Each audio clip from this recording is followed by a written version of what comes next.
So if you are a member of the committee, please make sure your camera is on so that we can make sure we're capturing you in the link. We're still trying to figure all this out, but we're getting through it. I'm more of a Zoom person than a Google Meets person. But anyway, who would have thought a year ago that's what we would be saying? All right, so with that being said, I'm going to go ahead and share my screen so we can be getting started start of the meeting. Let me go ahead and share it again. Let's see here.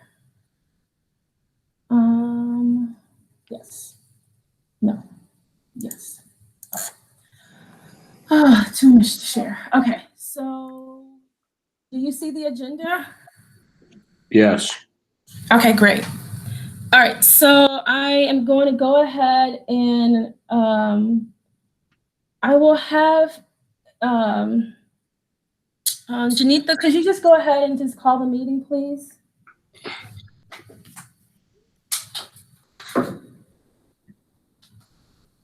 If you can't, then I can have someone else do it. I'm sorry. I have to remember how to unmute this meeting. Anyone want to motion to start meeting? Yeah, just call the meeting. So we're calling the meeting of the committee. We're calling the meeting of the committee on August 5th, 6:30 p.m. Thank you. And I'm going to do a roll call because as part of the governor's executive order issued by the governor's office, suspending in-person attendance requirements for public meetings, the rules committee will be able, the Citizen Police Review Commission will be participating in this meeting remotely. Due to health concerns, residents will be able to provide public comment, but just not in person, of course. They may do so by virtual meeting. I have to do a roll call to agree to these terms of the meeting? So I will just do a roll call. So whoever, if you can please make sure you are muted if you're not a committee member, that'll be helpful. Again, I am not really real versed in Google, so I think we're going to be moving to Zoom at the next meeting. So anyway, Jamal Graham, are you present? Yes. Blanca, I'm going to Blanca, how do you pronounce your last name? Lule? Lule. Yep. Lule, thank you. Yep. Shauna Richmond? Present. Nico Ross? Nico? I think he was here. Yeah, he's muted. There we go. Janitha Shambi? President accounted for. Nika Strickland? Oh, I'm sorry. I know I misstated your name. Is Nikia there? I see her, but she's on mute. Okay. Clarence Weaver? Present.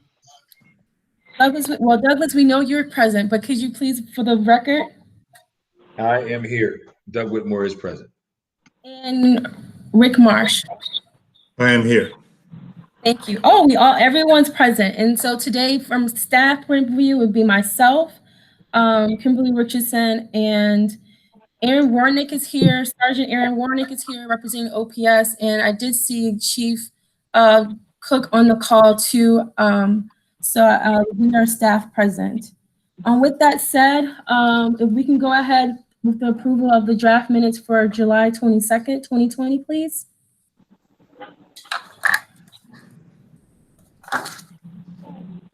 Can someone move?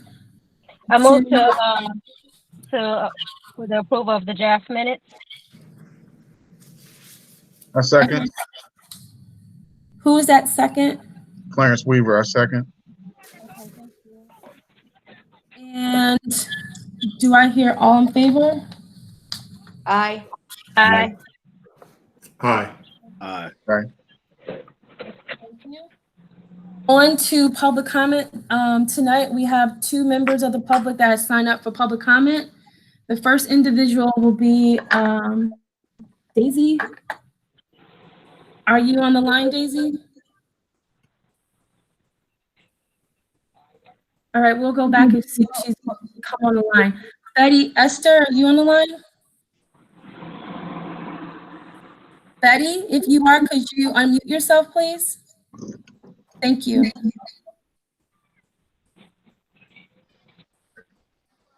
Now, what did you need from me? You had signed up for public comment, so I was giving you the time for you to speak, ma'am. No, I didn't sign up for public comment. I just signed up to join the meeting, which took a while to get here.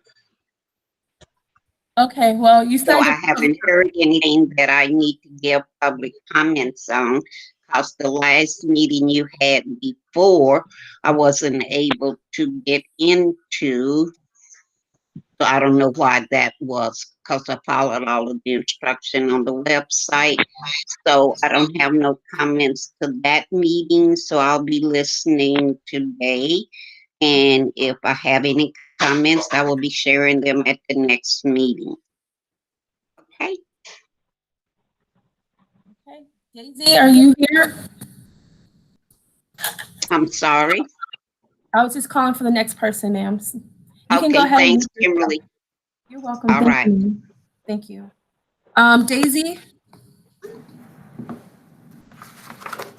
All right, well, with that, those were the only 2 individuals that signed up for public comment. So if we want to go ahead to proceed with the meeting, I will go ahead with, for approval of the 2020 meeting schedule as per the State of Illinois Public Meetings Act. This commission has to set a meeting time and date. And so that schedule was provided to the group. And I want to go ahead with approval.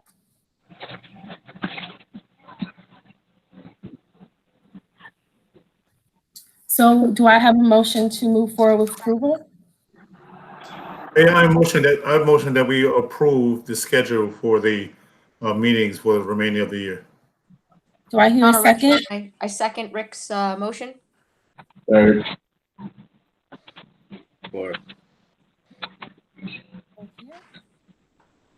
Agreed. All right. And do I hear approval? Aye. Aye. Aye. Aye. On to the job where I will no longer have to do this work any longer. We will have a chair moving forward. So this is for the approval of the office of chair. The nomination was of Janitha Shambi as chair for 2020, 2021. Do I hear a motion? So can I just ask a question? Yes. So she will be the chair for the remainder of this year and all of next year? For the remainder, it's a year. So it'll be this time next year, since this is when the committee was established. So it'll be based on year to date. All right, understand. Good question. Thank you. I move to approve Janitha Shambi as chair of this committee. Second. Third. Was that Fourth. yeah. I'm sorry. Who was that second? I'm having issues with my computer right now. That was Doug Whitmore. Thank you. All right. With that being stated, Ms. Shambi, I will let you take over the meeting as we are on item number 5, overview of the citizen police complaint process, that Aaron will be providing that presentation. Okay.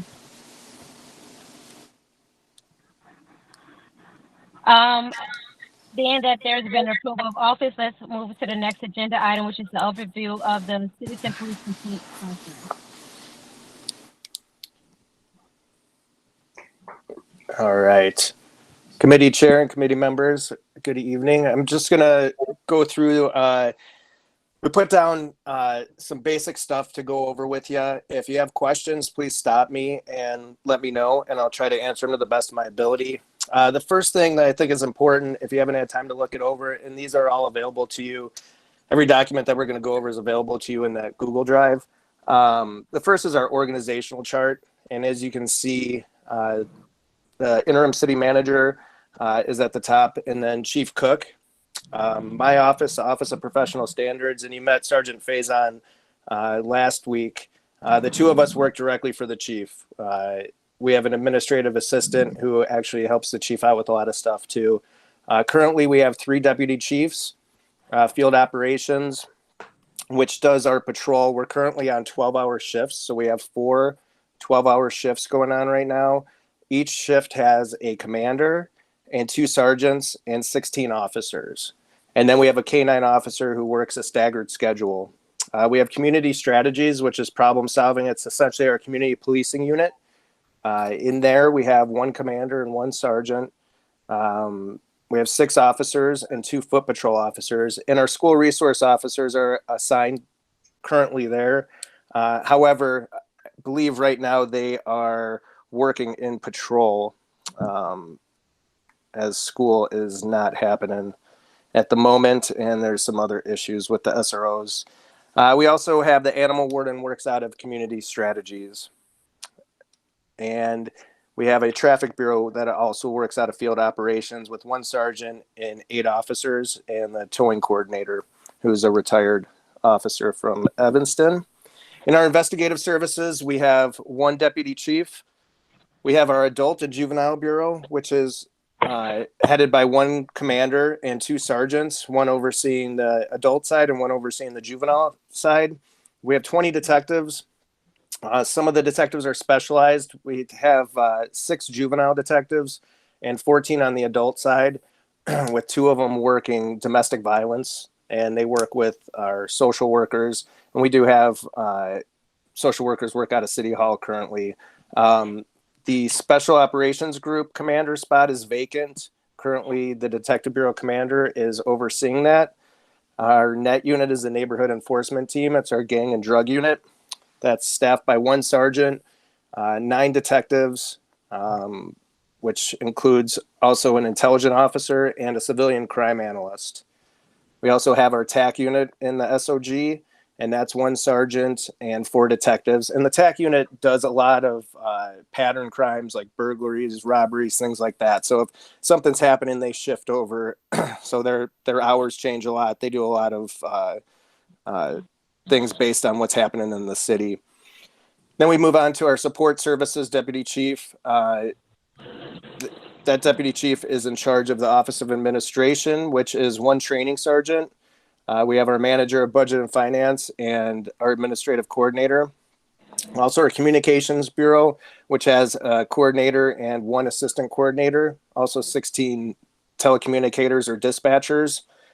Also under the support services is our service desk, which has a manager and assistant manager, 11 desk officers, 1 temporary desk officer who helps out at court as well, 1 custodian, and then we have 8 311 operators who are currently working remotely. We have the records bureau, which has 1 coordinator, 3 clerks, and a review officer. And then also under support services, we have our forensic services and property bureau, which has 1 property officer and a management analyst. And both those positions are civilian. Does anybody have questions on the structure? I have a question. Sure. Am I reading this right, that Evanston has no unarmed community service officers like surrounding communities? That is correct. We do not have unarmed. We have an animal warden, which I know in a lot of towns, the community service officer deals with a lot of animal control issues, but we do not have any community service officers, no. Anybody else? All right. No. All right, so we'll move on to the types of complaints, types of investigations that we do. So the types of investigations are broken down. Basically, the form that I had showed you guys, and we'll go over it in a minute, the complaint register. And that's our citizen complaints are broken down as complaint register and departmental inquiries. So a complaint register is when a citizen comes in, they fill out the form and they do a sworn affidavit. Now, this is typically comes in as a formal complaint. It's something like excessive force, an illegal search. They're being harassed by an officer. So that comes in. We'll investigate that. I'll go over the flow of how we investigate it. Now, that typically we start off with that being formal investigation. Now, depending on what we discover, we speak with the chief about it. And if it is something that is not going to be egregious in any way, even though it was a sworn affidavit, we could put it as a departmental inquiry if the chief approves it. It has to be the chief that approves it. If it's something, if a citizen comes in and it's something not major, the citizen just kind of wants to bring it to our attention, or the citizen wants to be anonymous, or the citizen does the complaint register investigation form or the complaint register complaint form and then does not want to come in and swear under oath to it or go on tape, we'll do it as a departmental inquiry. We investigate it the same. Now, you will be reviewing both of those, the complaint registers and the departmental inquiries, because those are based off citizen complaints. Hey, Aaron, quick question. Yes, sir. At what point is it on the oath on a complaint? So as far as the complaint register, when we get the form into the Office of Professional Standards, we'll review it. We'll look at the body camera. If there's body camera footage available, I'll talk to either myself or Sergeant Faison. I'll talk to the complainant. Listen to what they have to say. And if we've got, we're at the point where they're willing to come in and speak with us, which most of the time people are pretty good about coming in to speak with us. We will have them do an interview with us. And then during that process, we'll have them notarize it. We have notaries at the police station. So we notarize it right there when they're in there with us. So it's done. It's kind of a one-stop. They can come in, we can get their interview on tape, and we can have it notarized, and it's all good to go. If they choose not to do that, even if they come in and want to do the interview and not do it, we'll make it a departmental inquiry. Now, that being said, if we do departmental inquiry and we start looking into it and it looks a little more serious than the citizen even thinks it was, or we find something else about it, we can make it a formal investigation. Now, the difference, and I know this is a lot of information coming at you guys, the difference for us with a formal or informal investigation, and I don't know if anybody watched on Monday, but went over a lot of this stuff, is that a formal investigation leads to 3 or more days of discipline all the way up to termination for an officer. And with that comes officer rights. And there's the UPOTA, the Uniform Police Officers Disciplinary Act, that we have to abide by. So if it's going to be less than 3 days, it's typically an informal investigation. So just because it's a departmental inquiry doesn't mean that we can't step it up if we feel that there is a violation that is deemed serious. And the other investigations we have are the administrative review. Now, typically, a lot of that is like if somebody gets in a car crash, they're late for work, they miss court, they're not handling a call properly, or we're doing a video review. We do random video reviews in each unit. If a sergeant ends up doing a video review and finds an infraction, they would end up starting a complaint that way. That's all internal, so that's something that this commission will not review. We also, yes, sir. I'm sorry. I'm just trying to get a feel for this. So yes, I know it's a lot. With a video review, this is the first time I've heard that. Yes. That in terms of that, you'll just pull them up randomly. Yes. With officers from their body cam. Correct. Or? So every month, each sergeant.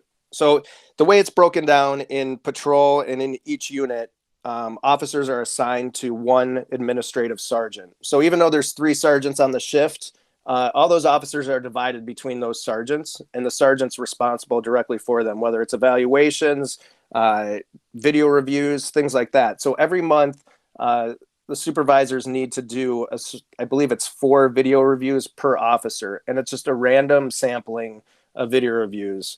You just go through, and it could be in-car cameras or it could be the body-worn cameras. And if there's an infraction that would come up, if they find an infraction on that, that would come up. Also, what we use with that, you could use it for training. You know, it's a good opportunity if you see somebody using, you know, the way they approach a vehicle is not safe. You know, we could call that officer in and kind of go over the video with them and let them know, you know, the way you're walking up to the car isn't safe, or the way you're positioning your car doesn't help. If your car gets struck, you're too close, it's going to end up striking somebody else's car, things like that. So the video review it's essentially just to make sure that our officers are in compliance with the body worn camera policy. Does that answer your question? Yep, certainly does. Thank you. Okay.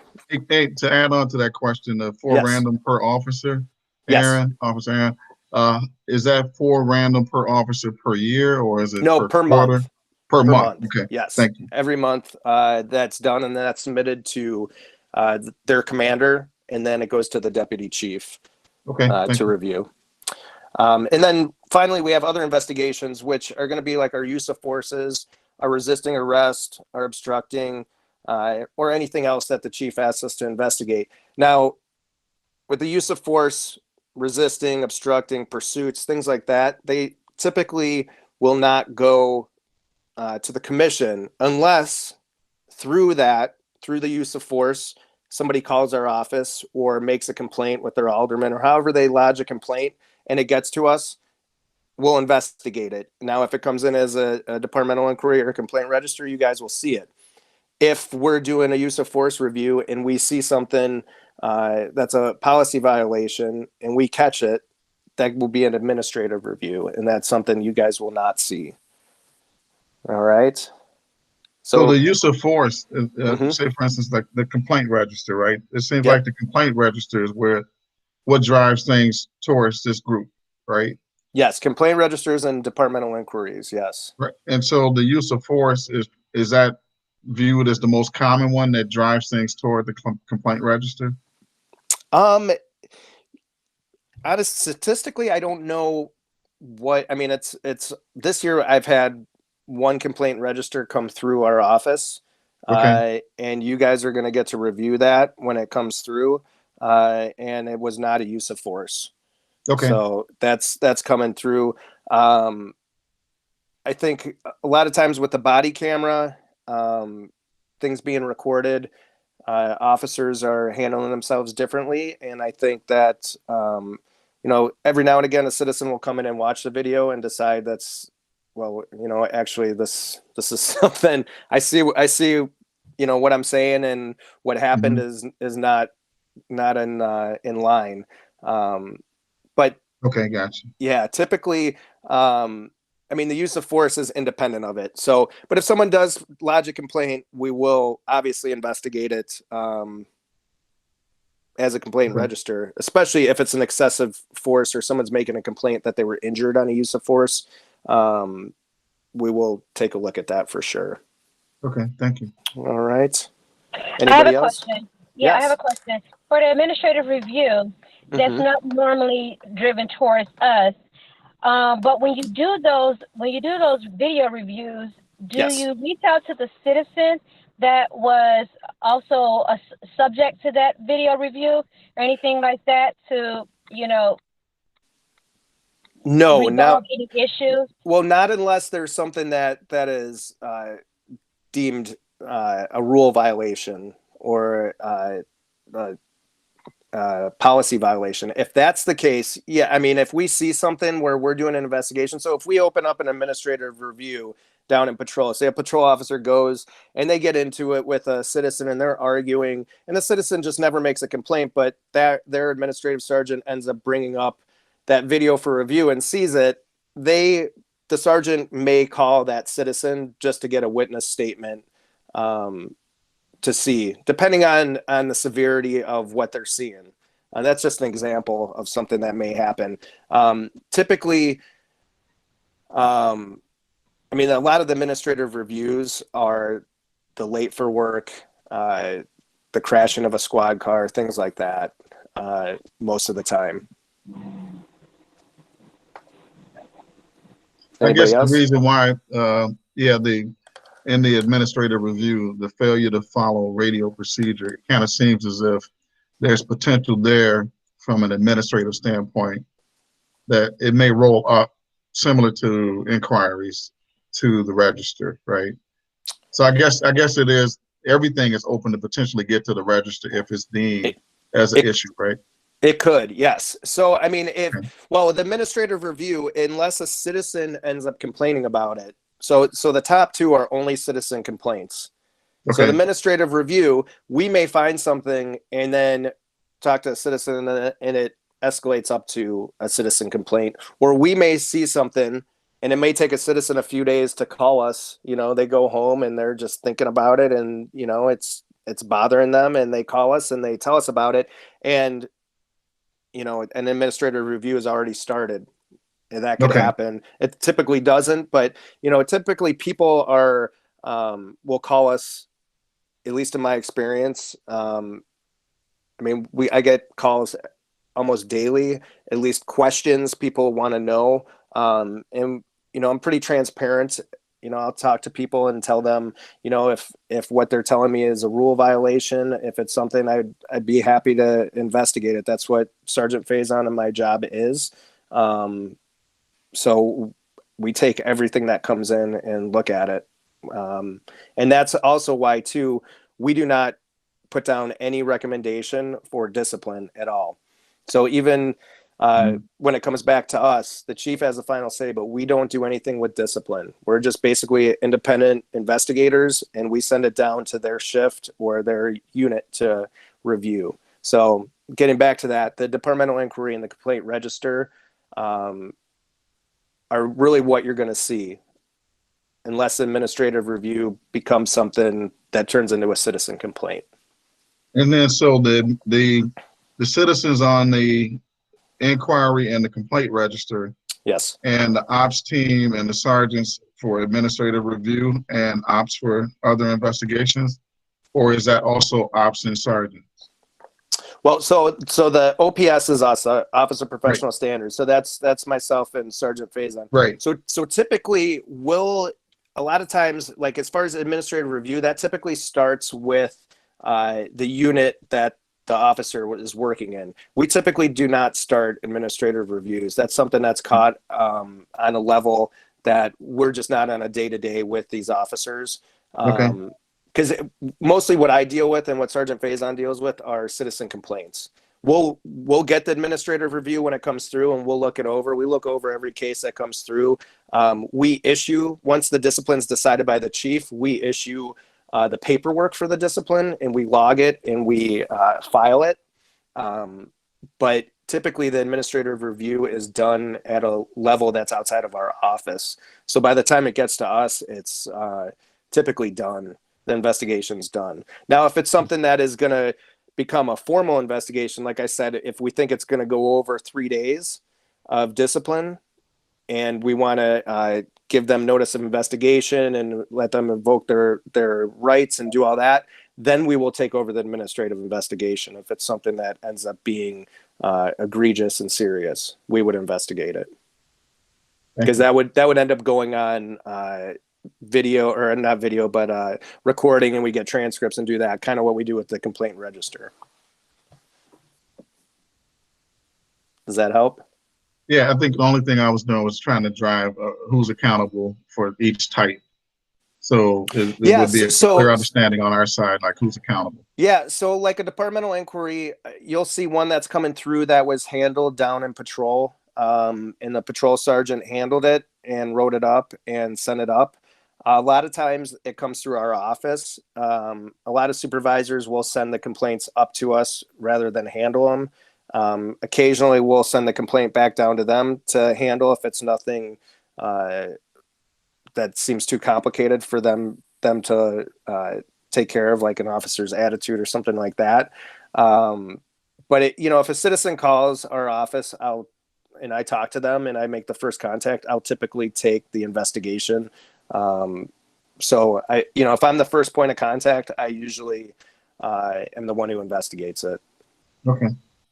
No, thank All you. right. Yeah, that's clear to me. Thanks. Okay. And honestly, if you have any questions too after this, I believe everybody has my contact info. Feel free to email me or call me, and we can go over some stuff too. And I think a lot of this will become a little more clear once you guys start seeing the investigations coming through. I know. So Aaron, are you Yes. like internal affairs? Yes. So Office of Professional Standards is a fancy internal affairs name. Yes. So that's what Sergeant Faison and I are the Department of Internal Okay. Affairs. But since at least the 80s, we've been Office of Professional Standards. There you go. All right. Now we'll move on to the complaint register form itself. So this was just, this is a pretty new form. We had an older form, and there was a committee that came up with this form. And if everybody kind of goes through it, what's I'm that? sorry, Aaron, can I just acknowledge the committee that came up with that form was the committee that reviewed the citizen police complaint process. Yes. They were the committee that were the ones that made the recommendation to revamp the previous Citizen Police Advisory Commission or board that was functioning prior to this committee structure.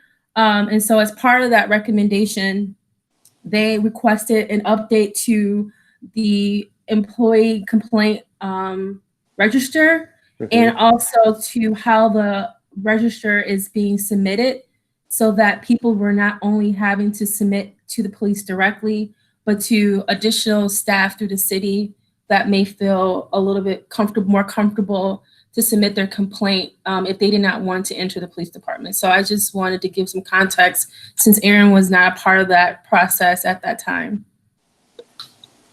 Yes. So that, and Kimberly, you were part of that, correct? Yes. Yeah. So my predecessor, the commander who trained me, Jody Hart, was part of that, I believe, at least towards the end of it. So I think this forum honestly is really good.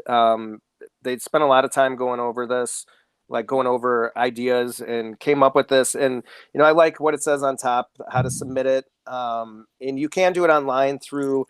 So the form online is a little different, and we also have pamphlets.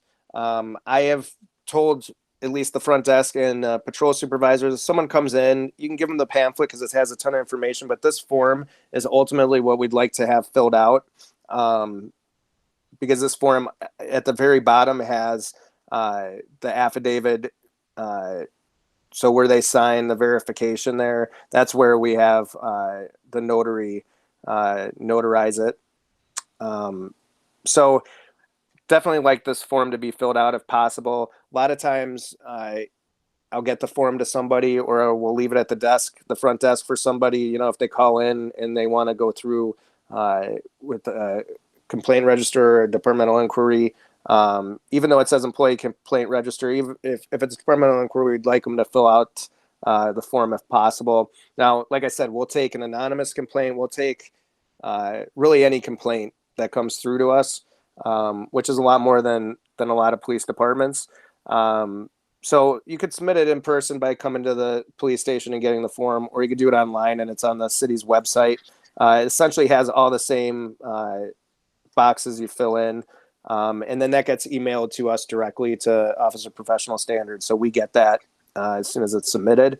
And like Kimberly said, you can, right now, I don't think you can go to the Civic Center, but I know at least during the city council meetings, I know at least Alderman Braithwaite has said, if you have a complaint, you feel comfortable going to your alderman, that's fine too. Occasionally an alderman will come in with somebody and, we'll take the complaint. We'll take it via email. I'll take it with a phone call. However it comes in, we'll take it and we'll look at it.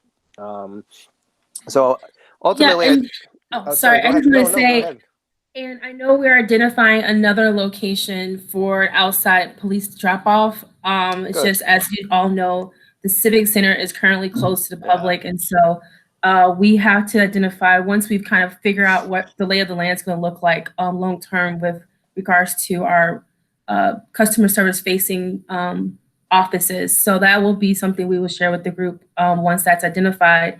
And also, I just too want to be clear, like, this is just not for police officers. And maybe Aaron, you can expound on that. Like, who can people use this form to compile?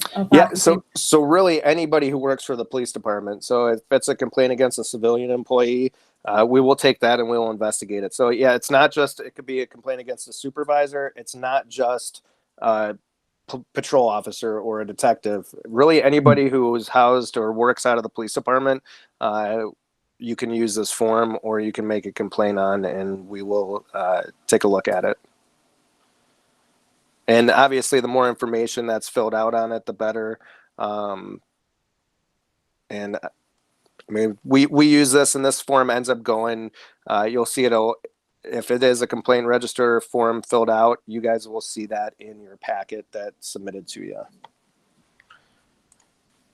All right, and then the Aaron, next. oh, Yeah, sorry, go ahead. I'm sorry No, go for ahead. interrupting you. No. For those okay. who are watching this, who are not committee members, I just Yes. want to inform them that this presentation that we are showing today is also on the committee's page under packets. So if you are interested in looking at this or sharing this with any other individuals who may be interested, all this information tonight is on our committee webpage. Great. And I know that the form that you have up there, Kimberly, I found a typo and I fixed it and sent it back into the into the drive. So there's 2 typos on this. So forgive me.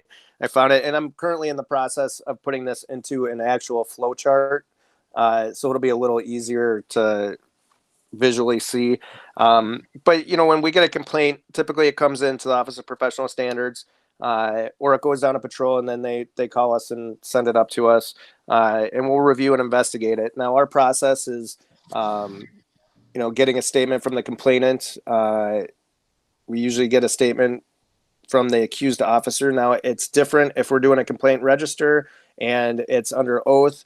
We'll serve them, and it's a formal investigation. We'll serve them with paperwork, and the statement's different than if it's an informal. If it's informal, we'll do our investigation, and we'll have their supervisor ask them for a memorandum, and they will submit a memorandum as their statement.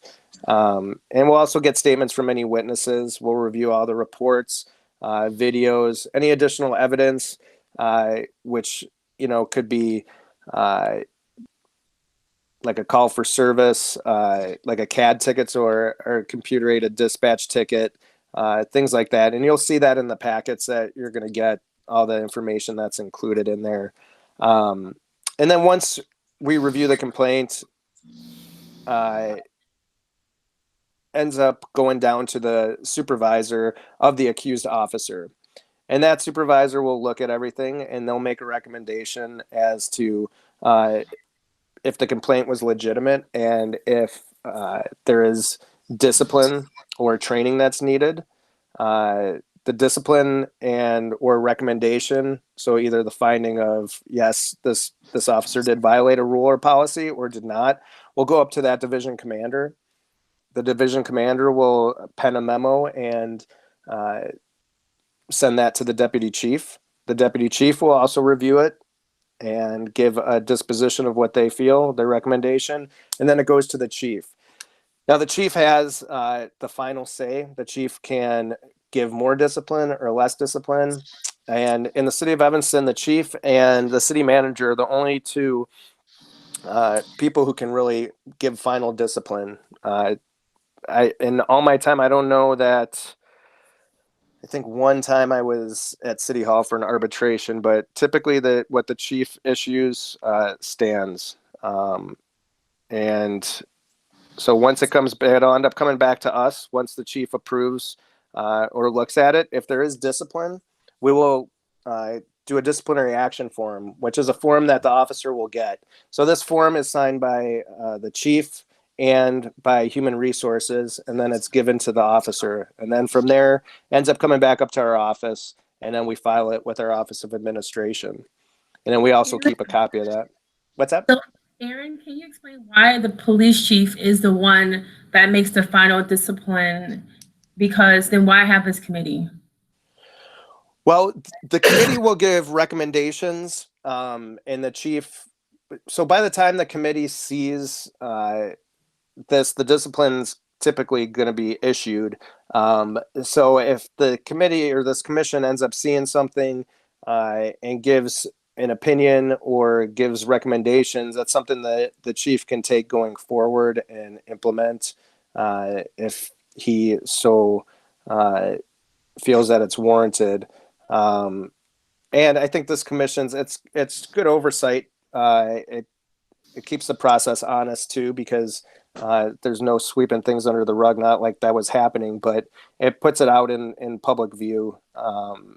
So I think that the reason for the commission, but just the way it's set up is the chief does have the final say. He's the defining internal arbitrator, as he's called. So he's the final say. I like to add to that. Yes. But we have had cases that went up for review, and when they got to human services, they wanted us to take a look at some additional things, and then we go back and it's possible at that particular point that we readdress or reevaluate our decision. But what I have instituted since I've been the chief is not a one look at a particular situation with respect to discipline. I will sit down with Sergeant Warnick and Sergeant Faison, and then we'll hammer out what we think is appropriate. So you'll have more eyes on it, and then we'll come up with a recommendation that's pretty solid when it gets to human services. Thanks, Chief. So what is the input, from this commission on disciplinary, or, does our recommendations have any impact? Where do we stand in the process? Well, you all are a subcommittee of human services, and we're here to listen. That's what I'm here to do. You all may have a different perspective about what discipline was issued or why it was done like that. That's why when it gets to you all, it hasn't gotten to the officer yet. And we could adjust if that need to be done. All right, got it. Thank you. Thanks, Chief. So once that happens, if there is discipline that is issued, the disciplinary action form is handed down. If there is no discipline, we let the accused officer know that the investigation is done. We also send a disposition letter. We will call the complainant and let them know that as to what had happened with the complaint, whether or not discipline's been issued. We also send a letter via certified mail. And in that letter, so the letter will go out after your commission reviews the report or reviews the investigation and before it goes to human services. So the complainant has a chance to go to human services and speak to the complaint and the finding if they so choose. So we will notify the citizen immediately once we have a disposition, and then they will get a letter telling them when their case will be up at human services. Now, I have a question based on that.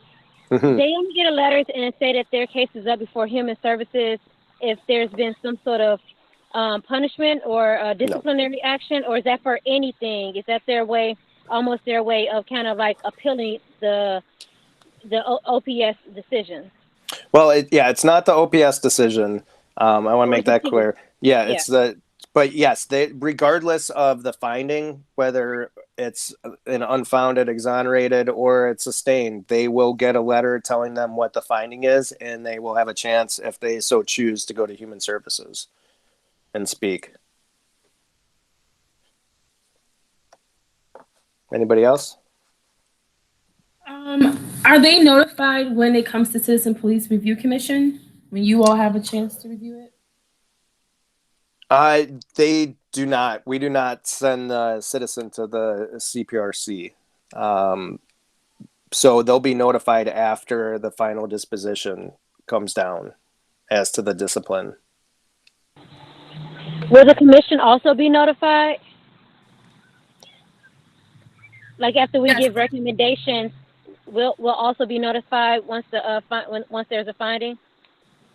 Yeah, so typically what had happened in the past, and this is all new with the CPRC. So the CPAC decided right then and there, and the discipline was done at that point. So they knew. So after human services, so after the case goes to human services, we can report back to you, either Sergeant Faison or myself, at that subsequent meeting. So you guys meet on the first Wednesday, and then the first Monday is human services. So following that, human services. So the hope is that anything you guys review will end up going to the next human services committee. And then a couple days later, we meet. So we can tell you what the outcome was on those cases. So you know. Does that help? Yes. Okay, very good. And if there's anything, you see or you think that is not being addressed properly, please let Sergeant Faison, myself, or Chief Cook know. This doesn't work if we're not communicating with each other. So please, we won't be offended. Trust me. So these are the case dispositions that will be found. So exonerated is the incident actually occurred, but it was lawful and proper. Not city related means the complaint was not related to any official conduct. It was outside of the jurisdiction of the city or the police department. Not sustained is insufficient evidence to prove or disprove the allegations. A policy failure is the allegation is actually true, but the officer followed our policies and in a result, the complainant was harmed. So typically with a policy failure, we'll obviously review that and fix that going forward. And as far as an SOL, that's unresolved, meaning the complainant refused to cooperate any further. So they lodged a complaint, and there's really nothing we can do. We're not getting anything from them. We're not getting any information. So the complaint kind of fizzles out there. Sustained is that the allegation was supported. So the complainant came in with some evidence or came in with told us what happened, and there's enough there to support their claim. And unfounded as the allegations were proven false or there wasn't credible evidence to support them. And withdrawn is when the complainant decides that they don't want to go through with it at all. And we will withdraw the complaint at that point if it's something that isn't egregious and something that does not require an administrative review. We will end up just stopping the complaint right there. Can I ask a question? Of course. What's the burden of proof in a matter of saying that the complainant needs to present evidence in order to have their complaint actually sustained? Well, they don't have to actually provide evidence. They just have to come in and tell us what their complaint is. We'll do our job as Sergeant Faison, and my job is to pull the evidence, like look at body camera footage, do interviews, and basically, we're coming at it as independent investigators. I'm going to give both sides of the story, and we're going to give you everything that's there. And the sergeant that it goes to is going to review all that and all the way up the chain. So it isn't up to the actual complainant to provide any evidence. All the complainant has to do is tell us that this is what happened to them, and this is why they feel they need to file a complaint, and we will do the rest from there. But Aaron, I think maybe she's speaking of, if we look at a complaint and we see some criminality in there and we want to prosecute the police officer, then, we looking at a burden of proof that's 51%. Versus if we looking at it from an administrative standpoint, we're looking at it as a preponderance of the evidence. Right. Okay. Does that help? Yes, thank you. Any other questions on the dispositions? All right.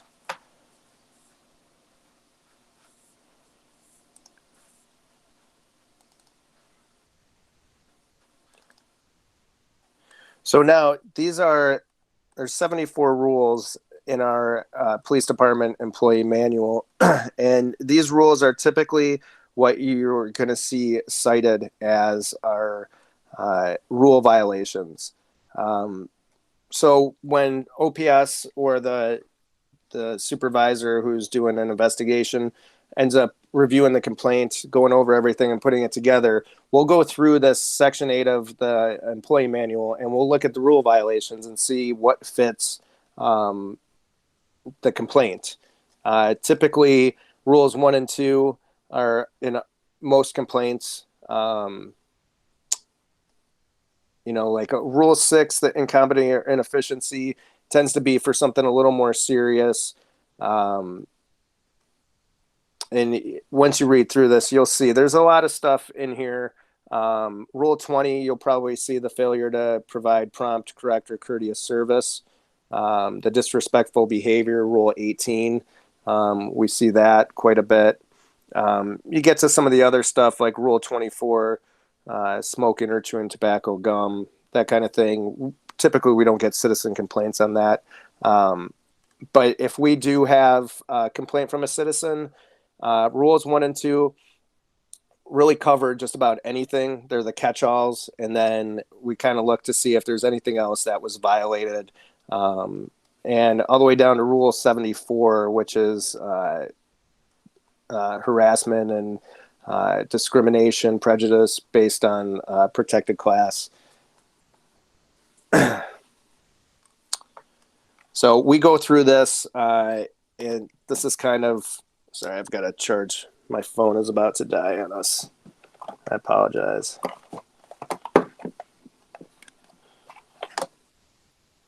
So we use this for kind of the beginning of our discipline. We'll always look at the prohibited conduct, and so you guys will get to see a lot of these rule violations. So this is a document that take a look through, because you will see this again, the rule violations.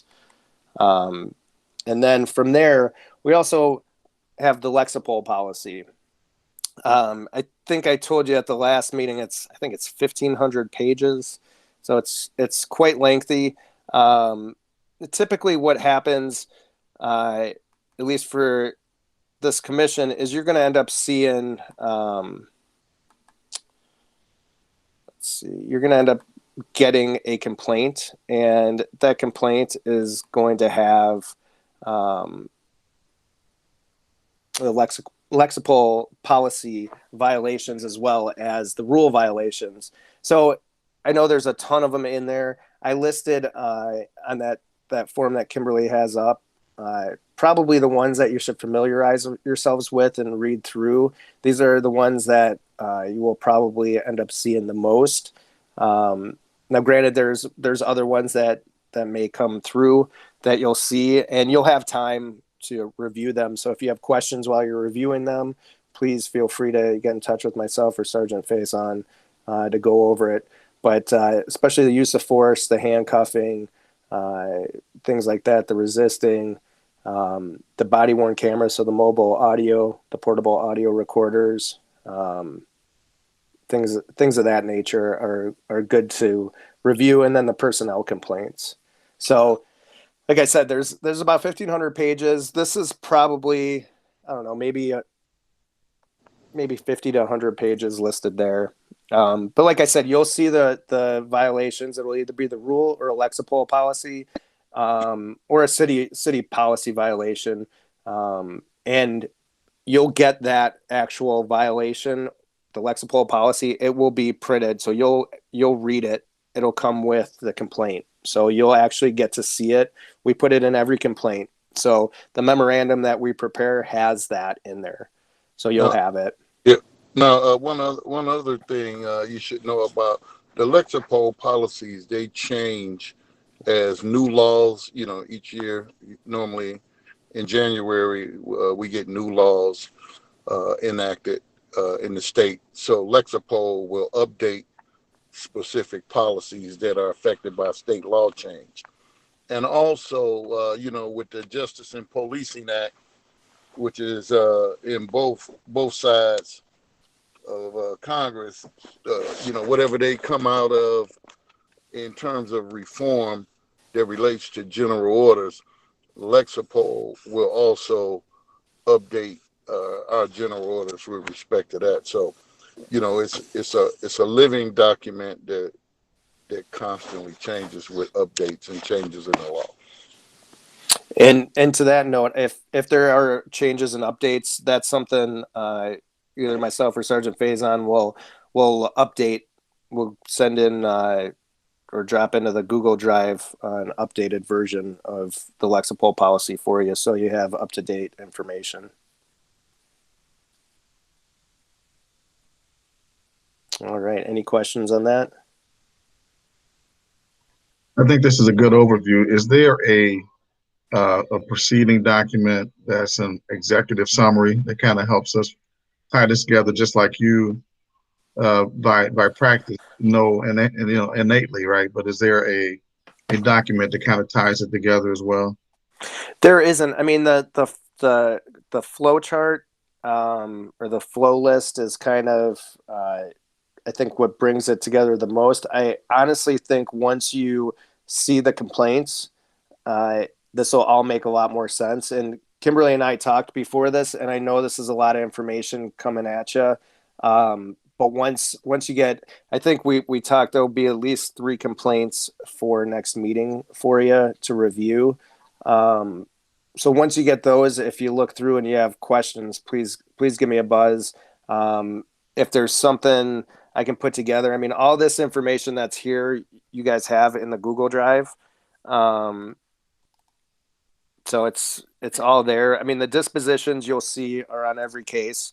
And the types of investigations you're typically, or all you're going to see are the departmental inquiries and the complaint reviews. So we did go over a lot of it, but really you're only going to see those 2. That's all that's going to come through to you. The rule violations and the Lexipol policy, that's all going to be listed in the memorandum too. So I think once you actually see an investigation come packaged to you, it's all going to make a lot more sense. Because I know, I mean, even though I've been a police officer for a long time in Evanston, until you're up in this position, it is kind of a foreign language. It took me a little bit to get used to the nomenclature and all that as well. So I understand. So if there's something, I'll take a look and I'll talk to Kimberly and see if there's something we can put together for you guys to. Hey, Aaron, help out. what was driving my question was Mhm.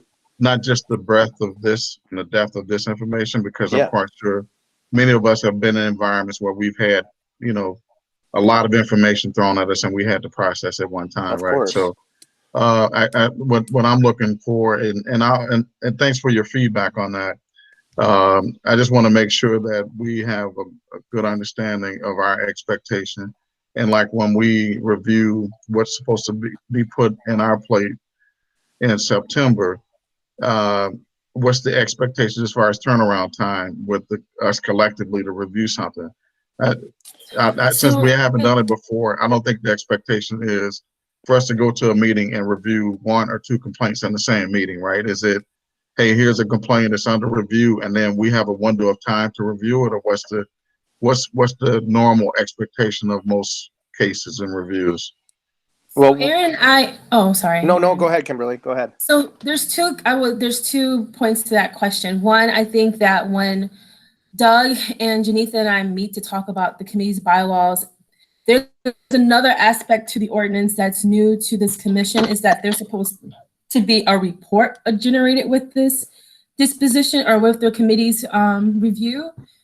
So I want to kind of talk through that with the 2 of them to see what should that look like and how that can be done in a way that's most efficient.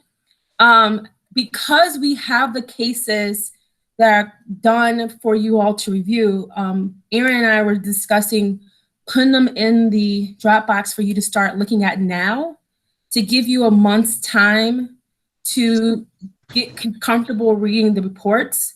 And if you're asking questions that you need more like additional support from the police OPS, that you will have the time to take that opportunity to do so. And we'll see what happens at the September 3rd meeting. If there seems to still be a need to take our time for the first couple months, we will do what we have to do to make sure that you all are leaving that decision, whatever that might look like, feeling like you've done a thorough review of what's in front of you. So the hope is that you're given a month's time to review these, because we've made it so that it's the way that we structured the meeting schedule. It's a month between when you all meet and when it goes to Human Services. So in that time span, the hope is that we can use that month to allow for a little bit more length of time for you all to review. So when it's time for you to meet, you've had a chance to actually digest the information and be prepared to ask questions. And then in addition to, when we're reviewing these meetings, and if there is something that you all want to have additional review, such as the footage of the body cam, that is when we can go into exec session for you all to then have a chance to review. And then I'll let the chief speak more to that if he has any additional things to add to what I just stated. No, I think that's great. And, you know, with the video, you know, if you getting off work or, you know, after you done got a packet, you know, we accommodate like that also. If you want to just stop by the station and take a look at the video, we can pull it up on a big screen and help you digest it with times and things of that nature. Yeah, if you just reach out to us, we'd be happy to accommodate you. And like the chief said, we do have a big screen in one of the offices that we view video on. I don't know what we'd have over at, well, we're virtual right now, so I don't know how it'll work otherwise, Kimberly, with the executive session. We'll have to go to the Zoom platform to do that. So Okay. you and I will have to just practice, like figuring out what All right. best fits, because Google is not working. Right. I'm not killing this Google. Yeah, because the video could be you know, sometime you know, when we have a disciplinary action, we're looking at multiple body cameras. You know, you're getting perspectives from different angles from different officers' body cameras.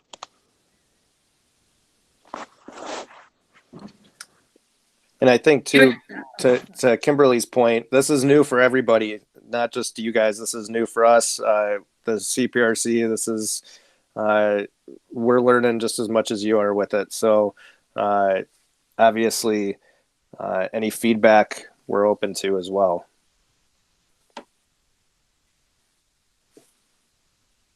All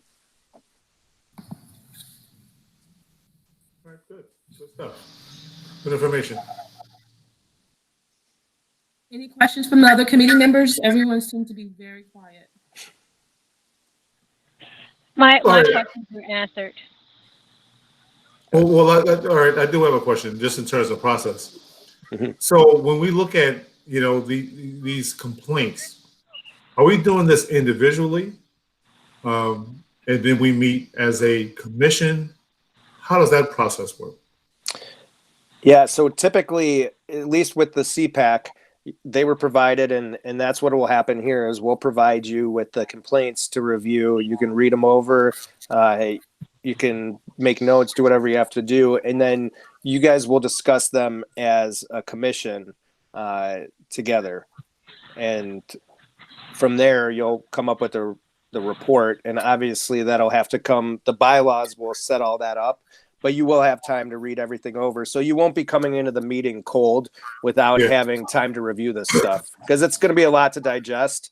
And once you see the format, I think after a couple of them, you'll see most of them are done pretty much. I mean, everything's done in the same format. So you'll know what to look for and see, and then it'll make sense too once you're putting the body camera with it and seeing that. I think that'll help out a lot, but you'll have time to digest everything before, so you guys are not going to meet and then have to like read through all this in front of each other and do all that. And so hopefully by the time you meet, you'll be well versed in the case.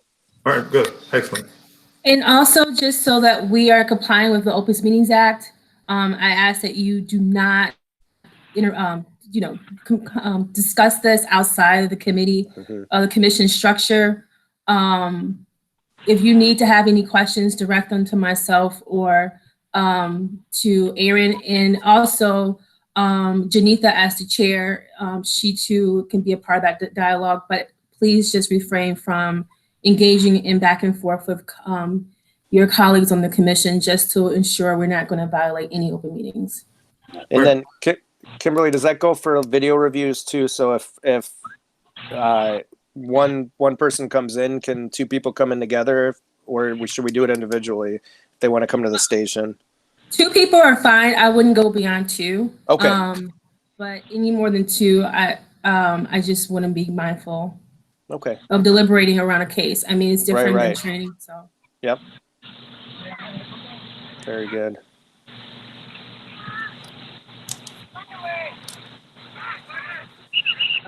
Whoever's at a game. Okay.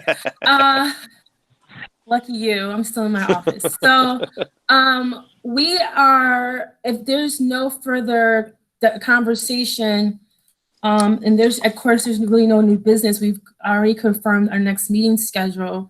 Janitha, I will turn over to you as now the chair. And what I will do is I will email you and Doug separately to schedule a time where we can sit down and kind of figure out like what to do regarding bylaws and this form and just meeting structure and so forth moving forward. Hey, can I ask a quick question?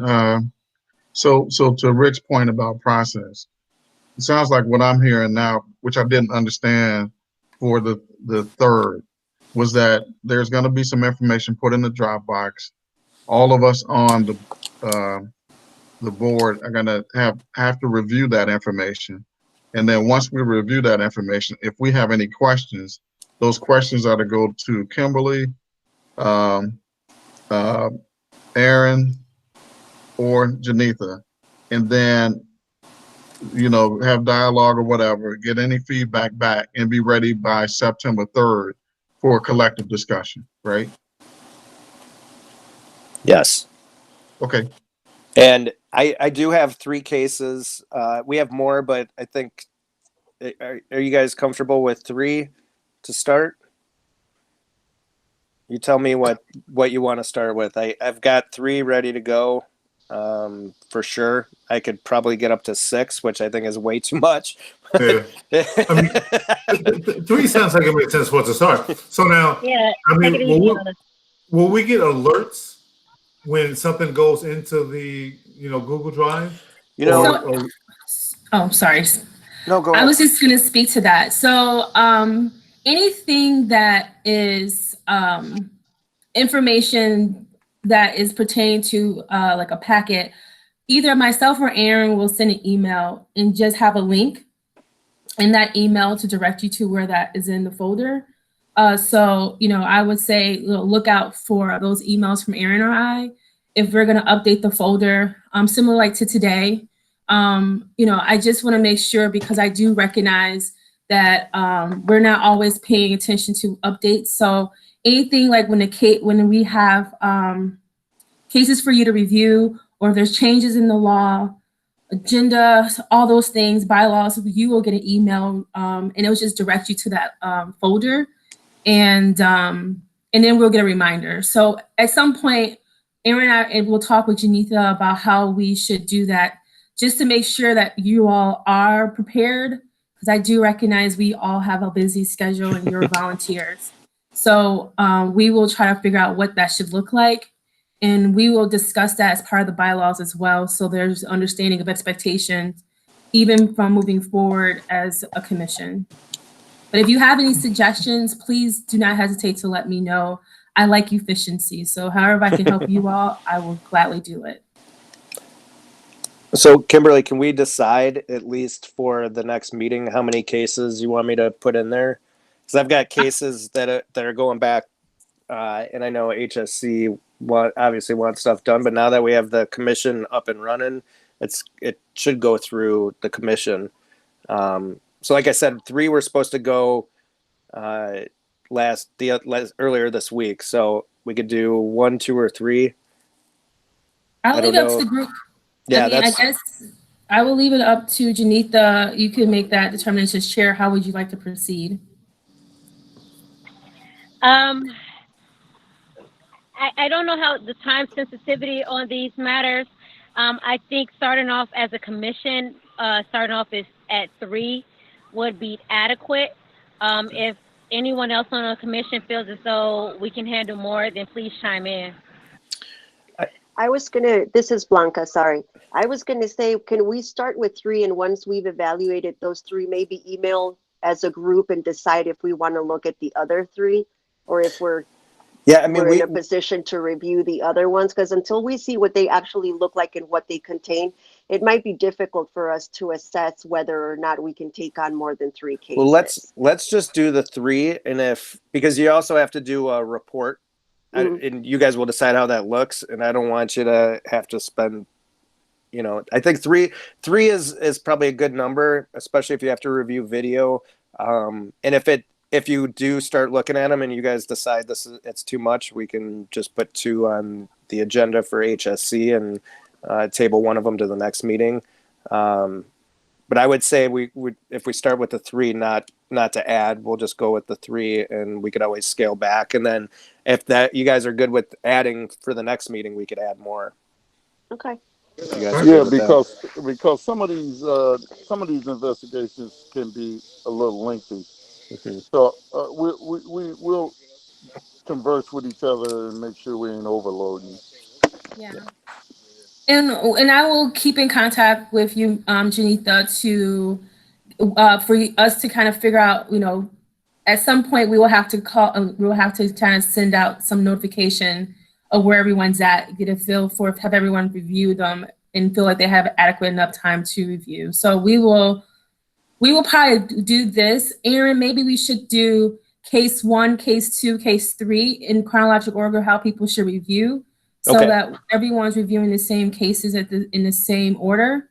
Sure. Just in case not everyone able to get through them.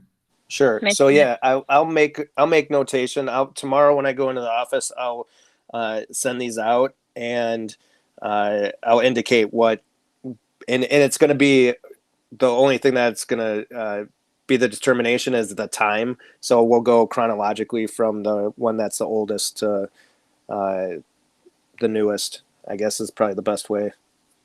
Janitha, is that okay? I'm sorry, I should have first, confer to you.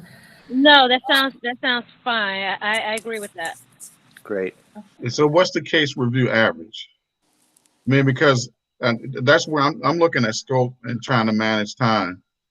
And Sure. how do I know that I can get through 3 cases by September 3rd with no prior experience with doing it? Well, how do we get us acclimated, and how do I know that? Clarence, we'll help you understand the case. It's really a lot of reading, and a lot of it, with your life experience, you'll know if something was wrong or not, or if something you needed to ask a question about it. We'll be available to answer those questions. Okay. Most definitely. Yeah, and Okay. if it does, if you start reading through and you think 2, reach out to Janitha and let her know, you know what, I think 2 is sufficient for this meeting, and if everyone's in agreement, then we'll just proceed with 2 to go to Human Services, or 1 even, if that's what you guys decide. I would much rather you do what's expected of you and you do it well than rush through or feel stressed out about it, because that's not, nobody's gonna have a benefit from that. So Okay, I'll defer my future questions forward to Janitha, but I just wanted to make sure I'm a process guy, so I understand process quite well. And Sure. I'm a resource guy as well. So I'm looking at the impact of all our resources here and the time between now and September 3rd, with everyone being told on this call, let's do 3 cases and be ready by September 3rd. That's my feedback. So I look forward to getting the information to review. Great. If I could interject to address what Clarence brought up, I think we really don't know until we see the case how much time this will take, because we may be looking at a case that's quite simple, where it involves a citizen complaint and, you know, maybe video, maybe not. And then we may be looking at a situation where there's 5 or 6 body cams involved, citizen videos involved, and mountains of paperwork. So we really, Clarence, we have no idea until we start looking at these and then really seeing them on an individual basis. Some of them I think we'll breeze right through as a team, and other ones we'll have to communicate with one another and say, wow, this is really taking up too much of my time. And we may only make it through one in a month, and another month we may all breeze right through that and be able to do 5. It's just going to depend on what we're looking at, and we won't know that until we see it. So I think communication with one another and having Janitha be our chairperson and getting all that information back to her is going to be critical. So in essence, I mean, this is a test. This is a review, you know, for us to define what works best for us. So we'll start the process. I like the idea of 3. We'll build off of that and we'll make decisions, you know, from there. And I'll I'm let you guys know, if there's a case that's super involved, we won't overload you with a ton of stuff, because we know too, based on the investigation, if something's heavy and there's a lot of video and there's a lot that went into it, it's going to take a lot to review it. So we won't give you, you know, it like Shauna said, it might just be one for that month if it's something that's heavy. But Yeah, you'll see. You know, I have to review all of those cases, and it's just you know, I think that the group will be able to do it. We'll scale it back. Some of them can be lengthy, so I think we'll be able to work it out. Thanks for the discussion. Come on, Chief, you getting paid that big salary.